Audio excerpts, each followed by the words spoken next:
In this video, we're going to show you how to build Ripper's Snarfangs by showing you how to build Ripper Narkbad himself. And by following the method we're going to show you, you're easily going to be able to build the entire warband. To do this, what you need to do is get hold of a set of clippers just like these ones here, so you can cut all the parts out from the frames. But before you do anything with them, what you should do is have a good read of the instruction booklet that comes with the kit to make sure that you're familiar with how the parts go together. You'll also see that all the parts are numbered as well. For example, Ripper starts out with parts number 13 and 14, and by knowing these numbers we can find those parts on the frames. So for example, number 13 is this half of the wolf's body just here, which you can see number 13 right next to it, and number 14 is the other half down here because of the number 14 right next to it.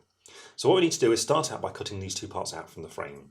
To do this we need our clippers, and you'll see the clippers actually have two different sides to the blade. You've got a flat side just there and an angled side on the inside.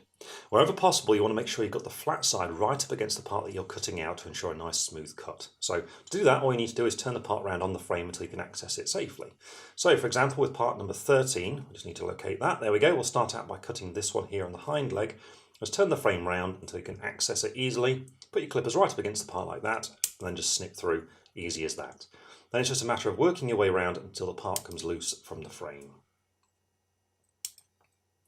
And there we go. So then we need part number 14, that's this one here. And when you're cutting this part out, just be careful about the peg just there where the neck is, because we need that later on. So just make sure your clippers aren't cutting that off in just there instead. And there we go. And as before, it's just a matter of working your way around until the part comes loose from the frame. There we go. So now what we need to do is put these two parts together. And to do this, we don't need any glue. Instead, what you do is just look at these holes that we've got on one half.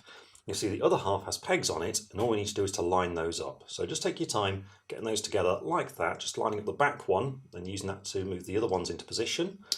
And then it's just a matter of pressing firmly together until the two parts are flush. And there we go. With that done, we can now move on to the next part, which is number 15. So number 15 is quite a strange looking part. It's this one here and actually has a whole number of details all connected together. So we need to cut that one out now. First of all, we'll clip underneath the quiver down there. Then we've got the side of the shield, so just there. Then on the front of the helmet, and then finally underneath that wolf tail plume. So there we go. And then we need to put this part onto the rest of the assembly. Now there's two pegs you can see on the inside of there, and this part can actually be a little bit fragile in the middle, so it's a good idea just to make sure that both of these are in position before you press them together. So I'm going to start with the shoulder, just there, just sort of manipulate that to position. Get that one in there, on the side of the wolf. And there we go. I know both the pegs are starting to fit in, so I'm going to hold against both of them like that, and then just pinch together. And there we go. So now we can move on to the next part, which is number 16, and that's his face. So this is a very small part. It's actually this one right here. So let's cut this one out. There's only one contact point to clip through underneath the jaw. So there we go. And there we are. Now this part is of course very small, so it can be a little bit fiddly at this stage. So what you need to do is just make sure you've got a good hold of it. Just work it into position. There we go, and then just press it in.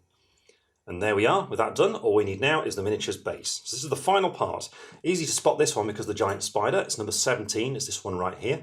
When you're cutting these bases out, it's actually easier to turn the frame round because you'll find it's easy to access these points with your clippers. So there we go. Got that point there, that point there, and then just there. So for this one, what we need to do is just turn it so it's this way round, and then the wolf fits down onto these 3 points here. So start with the back leg, get the other two into place, and then just press down. And I like to hold the legs as I just put it into the final position so that you don't bend them. And there we go. Ripper is fully built. And now all you need to do is build the other two members of the warband following the exact same method.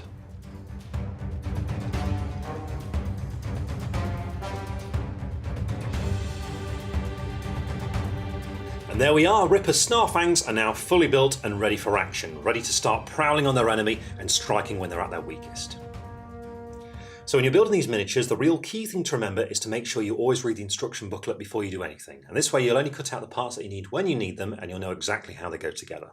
But we really hope you have fun building your miniatures and of course playing games with them, and we'll see you all again very soon.